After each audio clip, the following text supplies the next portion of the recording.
I'm really passionate about people sharing their honest truth to themselves, even because, you know, when I admitted to myself I had PTSD, that was really helpful. I really just want to help mums to acknowledge and to repeat the words I matter, or to help them know that they matter. Like the words you matter used to make me cry because I didn't feel like I did. I wasn't prioritizing myself and my recovery.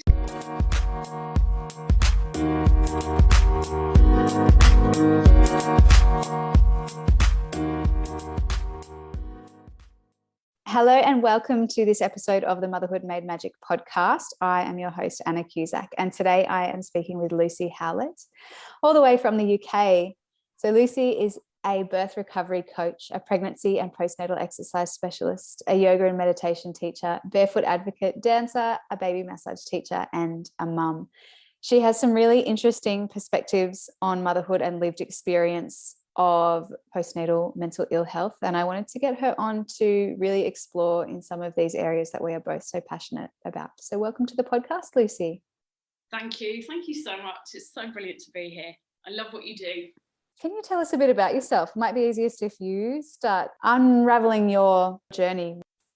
Yeah, sure. So I rebranded as the birth recovery coach last year, and it feels like an outfit which just fits me to a T. When I realized that was what worked, my title, I was just like, oh my God, it's so brilliant. And I've had so many women reach out to me as a result of changing to that. And I mean, I pretty much did that before, but I didn't call myself a birth recovery coach. So I help mums to go from probably a little bit not at home in their own body after having a baby, feeling disempowered, potentially not sure what movements are safe to do, what is best to avoid, and help to transform them through our work together, because obviously it's teamwork, to feeling empowered, strong and resilient, and like much more sure of themselves, definitely tuning into their intuition, because I think as women and as people, we aren't really guided to listen into the signals of the heart and the gut and all sorts in that respect. So to help them feel, just great and a bit more on top of it. I mean, it's obviously motherhood is challenging and we're always kind of just doing our best, but to feel more empowered and even, sassy and confident. But my huge passion is to feel more empowered and resilient, because I had such a tough time after having Matilda. So I had my daughter in 2014 and was really looking forward to birth, like literally had no fear, was so looking forward to it, really in tune with my body, and sort of, I don't know if I expected, but I was very prepared to have a quite natural birth. And it went totally the opposite way. I was in labour for 5 days. And I'll never forget the spinal injection just easing the pain after that many days trying to have her. Like we persisted, me and my ex-husband, we persisted at home for day after day. And then in the end, and my birth story's on my website if anyone wants to read it. In the end, we went to hospital, still tried, but they had to break my waters. And eventually she came out via C-section, which was a total shock, and then complications that I had after that. And it's so nice being able to talk about it now without emotion. Obviously, it made me cry so much closer to the time, and I've done so much work to heal, and that's why I love what I do, because I can help people who are in a, hopefully not in similar state because it was so awful, but who have been shocked by their birth experience. So after I had Tilly, because during the C-section they accidentally cut my bladder, I had to have a catheter for a month, and that was tough. Luckily, I was wearing harem pants. That's very kind of accepted and norm in Brighton, so that the catheter on my leg wasn't really visible. And then because of that, I had a womb infection. I had panic attacks, really due to probably an aftershock of all the events that had gone on having Tilly. It was really tough, but I feel so grateful for the experience now, because it certainly fueled my soul fire to help women, whether they've had a tough birth or a great birth. I think we can come out of childbirth being like, whoa, this is a major shift. I don't feel like I expected this. And there's also more to it. I think it's incredibly important to have people who are prepared to give you space as a new mum and not just pounce on you and say, how's the baby? And obviously it's lovely. You want to have visitors and things, but anyway, so that's what brought me to what I do today. And I'm again, it's on my website, my story, the different things that helped me to heal. So talking therapies, breath work, Reiki, and time. Yeah, I think often people say, oh, just give it time. Time will be a great healer. But time, yes, but time hand in hand with actual healing modalities rather than time as a suppressor or a number.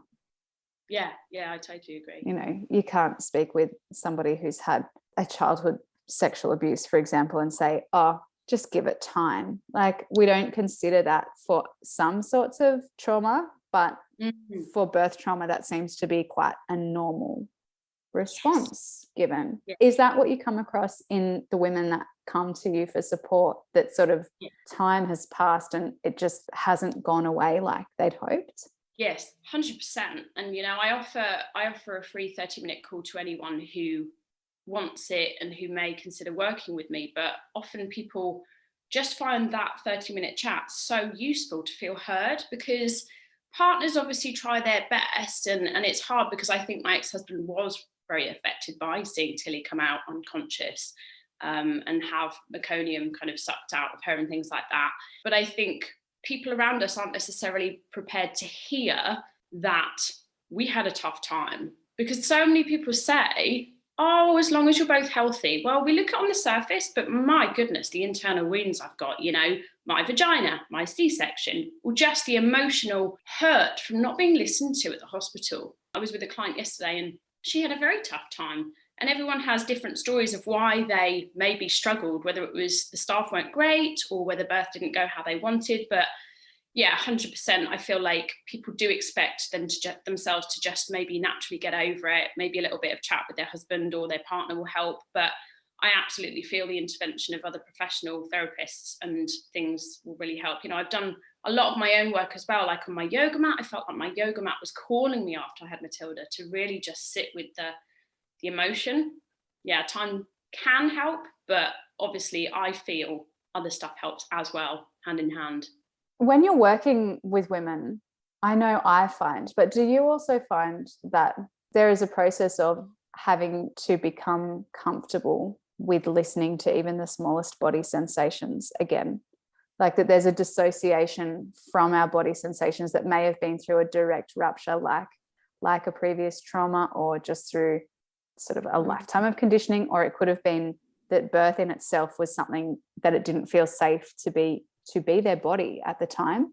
And then as time goes on, you need to relearn to come back into your physical self. As a culture, and obviously we've got a familial setting as well, I'm very grateful for kind of what I know about myself from growing up with my parents. But I think sometimes we can just be so disencouraged, if that's the word, to listen into your gut. It's funny, I think there's a balance between pushing through fear and actually going, nah, my anxiety is just too high today, I'm going to back off because it feels just like what I need. But I think, as you say, it's about being in touch with the little signals. Like a client will say to me, I feel a bit twingy in my C-section scar, or like in the vaginal scar that I've got. And I'm like, okay, so let's talk about some massage down there. You either can do it yourself, or there are practitioners that do this.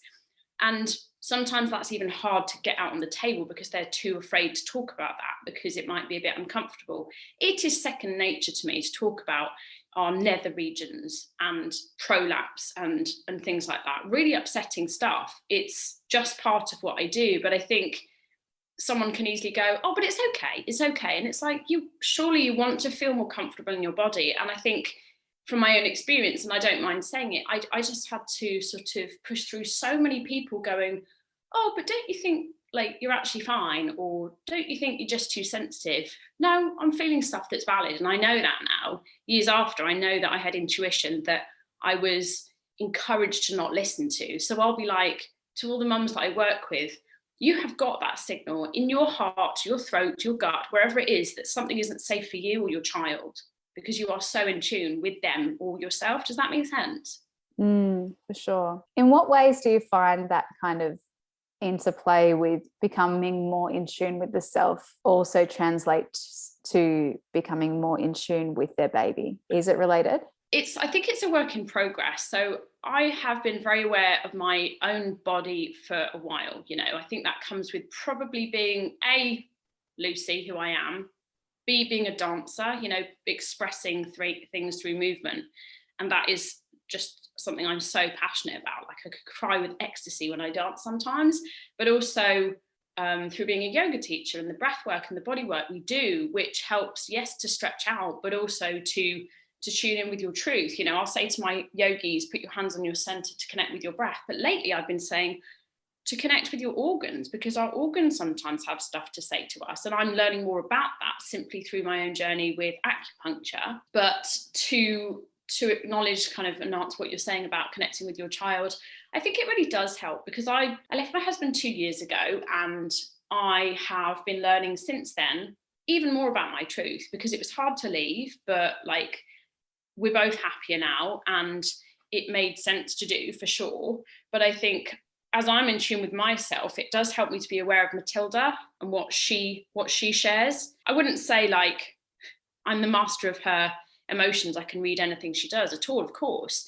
And she's going to change and things as she grows up. But I do think it really helps. Like she co-sleeps with me a lot of the time for whatever reason. And I don't fight that. But I think it's because she needs comfort after perhaps a tough couple of years, you know, whether it's divorce or pandemic. And I feel like I can tell when she needs something. So I do think it helps. I just think the body's so incredible.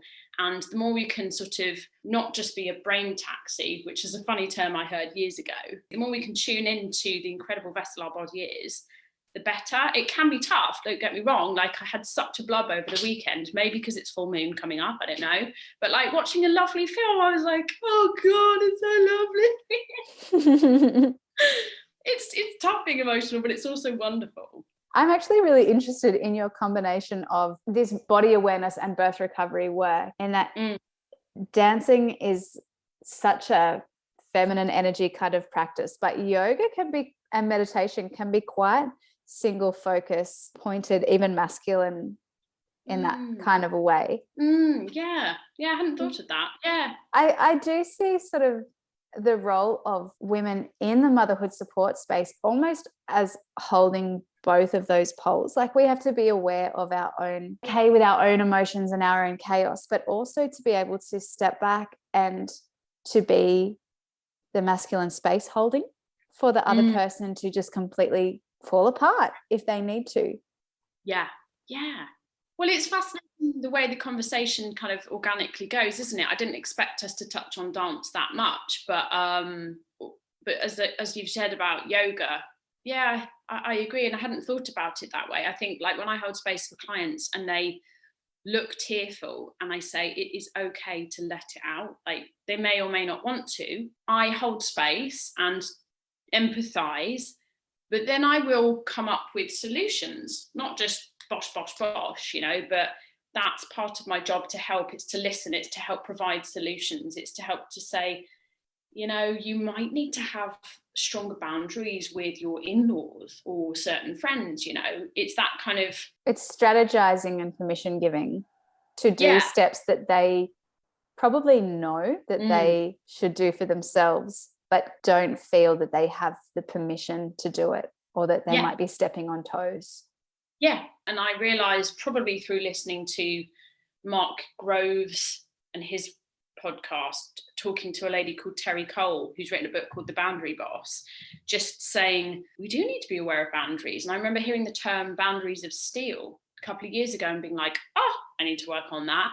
And I'm not just talking about people. For me, I've spoken about this with clients and in classes, saying your boundaries might be to not watch the news before bed, because that's not going to help you to have a decent sleep.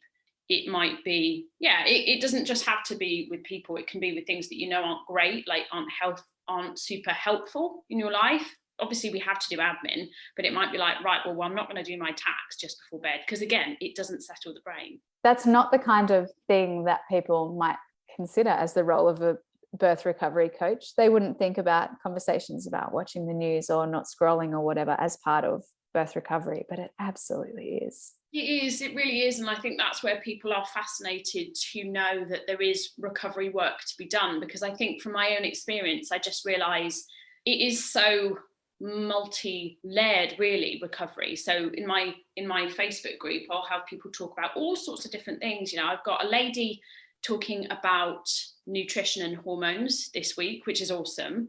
And in the past, I've had a friend who is she wouldn't like me to call her a personal stylist because she's so much more than that now, but like, oh my goodness, she helped me so much to find my identity through clothing. And before that, I'd thought, nah, it doesn't matter, as long as I can get my boobs out until he can feed, it's fine. But she helped me to really know that I love colour, and in winter that's particularly nice to lift the mood. And it was just so fascinating how much that really helped me. Yeah, I've done a session like that before, where they encouraged you to pick sort of a key colour palette and helped you find certain pieces that, really took your eye. And it did make a big change for me. Great. I felt like I was rebranding myself. And I didn't even have a business then, I don't think. I feel it's so much more important than people or mums realise, because when you feel great in what you wear, that can radiate into your life. I've got a bright yellow dress and I love it. I feel like I'm in La La Land when I wear it, as in the film. But it just makes me feel so chirpy, and I think that can help. And before my session with Angela, I absolutely just had lost my identity. I think I first had a session with another friend who was a personal stylist called Clary. And I got emotional because I realised that I was not paying attention to myself and the way I dressed. It didn't fit great. It wasn't my colours. And I think if anything can save you time going to the shops with a little baby, great, because she told me what suits me and what doesn't suit me. Like pale colours near my face doesn't work. And that helped me to go, right, well, not that. But yeah, it helped. You've mentioned the multi-layered aspects and process of recovery. You have written before about your experience with post-traumatic stress disorder after your birth. What was it that actually presented symptomatically for you, and perhaps how long it took for you to get to feeling some level of okay? I'm trying to think of when I realised I had PTSD, and I think when Tilly was 2. And it's fascinating to say that because that's quite a long time after birth. I wasn't encouraged to listen in to my own suffering. It was just kind of put up and carry on. But that's why I'm so passionate about helping mums to thrive, not just survive, because I was just getting by and feeling so vulnerable, feeling really emotional. I would think about my experience in the hospital and just time after time, just picture myself on the bed and signing the form to say I wanted to have a C-section. And I couldn't believe that was going to happen because I just thought I could have an actual birth. Yeah, so to realise that I had PTSD was just brilliant, to acknowledge that it doesn't necessarily need a label, but to acknowledge that, oh yeah, that's why I'm irritable. And I didn't want to be irritable with my now ex-husband or other people or Matilda, but I was so fragile. And it was so incredibly useful to realise that that's what I was suffering from, so that I knew I needed to get help. And also, like, it was fascinating even just then. So that was obviously 2016, people going, PTSD is for like war veterans, it doesn't exist postnatally. And I'm like, yes, it does. And thankfully that's when probably before that, I found people like Dr. Rebecca Moore, who runs the Birth Trauma Conference in London every year.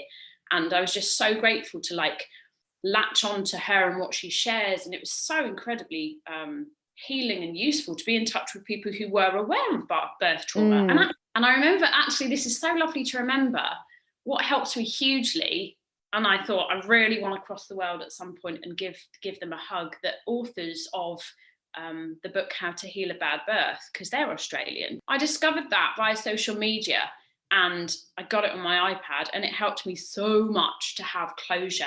There's a section that talks about cats go off to have their babies somewhere secret because we're not meant to be watched during labour.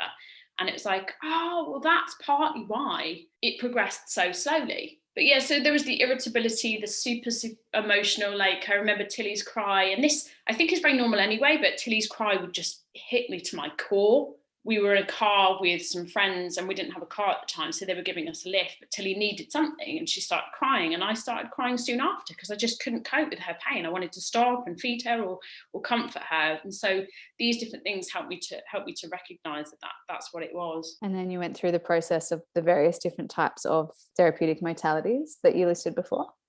Yeah, I probably started off with some counselling and my own work kind of on my yoga mat.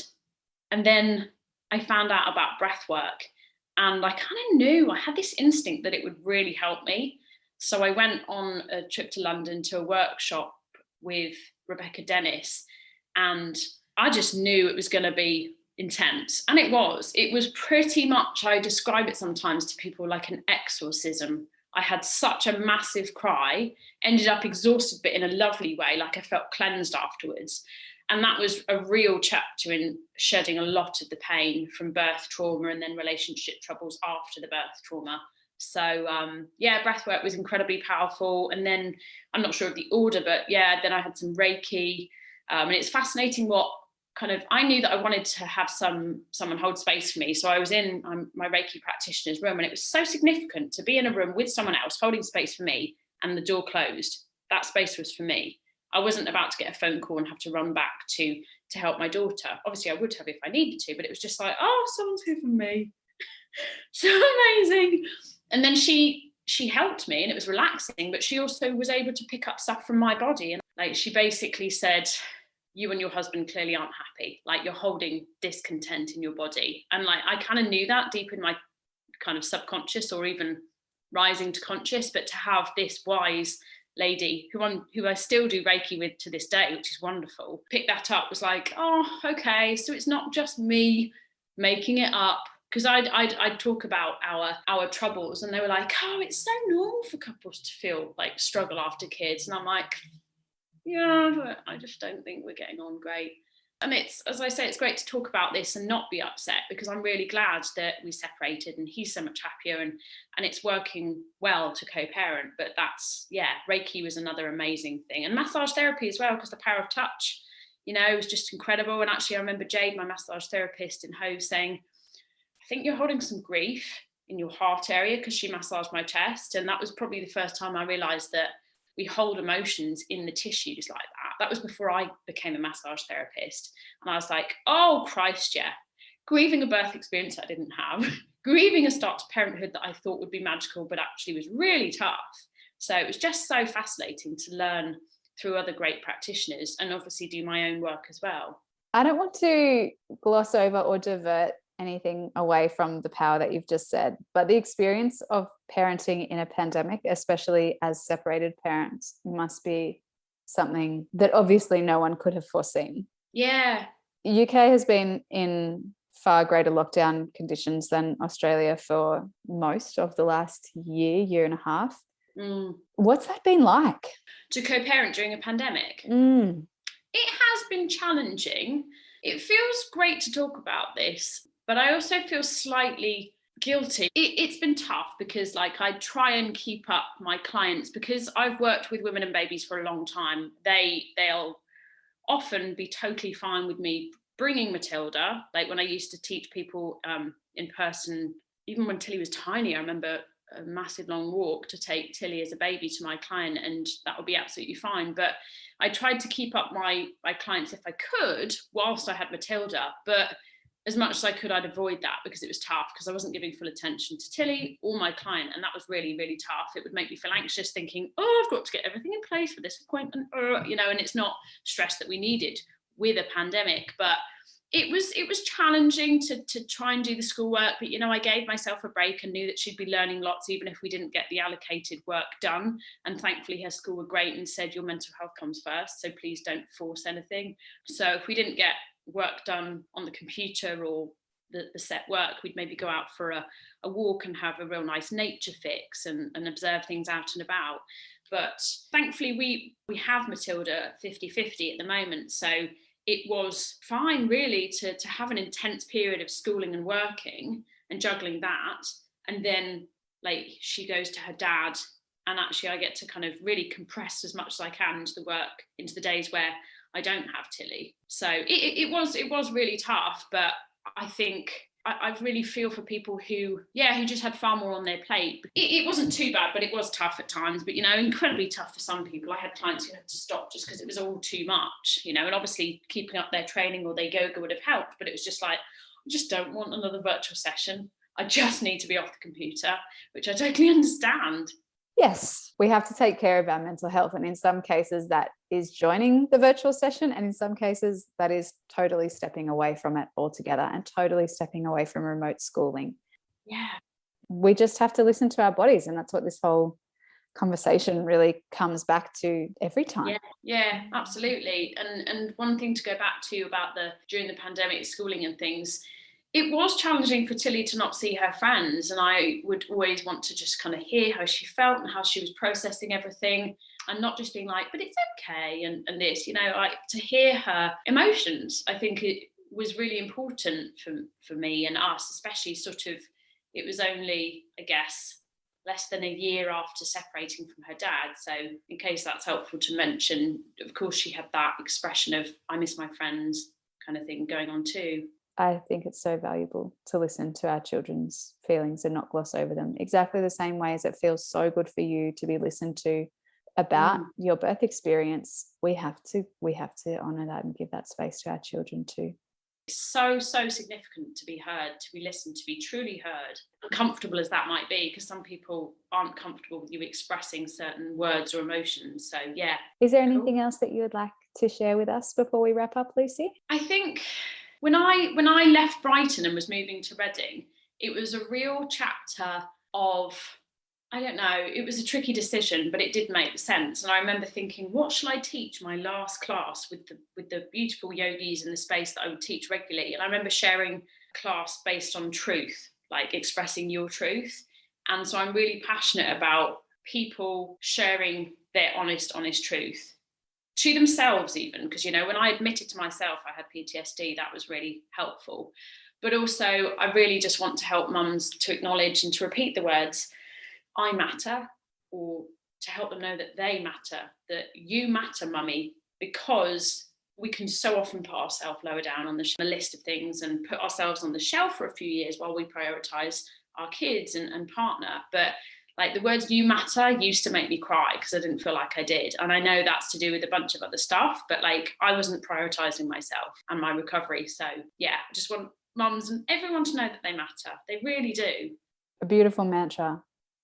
I matter, I matter. Where can we find you, Lucy? So I am the birth recovery coach on Instagram and on Facebook. It will be / the birth recovery coach. And I have a new website, which is soon to be released, which is thebirthrecoverycoach.com. That is all very easy to remember. That's perfect. Yeah, thank you. Thanks so much for joining me, Lucy. Thank you for your time. Thank you so much for having me. Thanks for listening. I hope you love this episode as much as I loved recording it. If you wish, you can subscribe and leave a 5-star rating on your podcast platform. And if you love my work, please be sure to follow along with me on social media at annacusack postpartum on Instagram and Facebook, and grab my book from www.annacusack.com.au/book. Until next time, bye.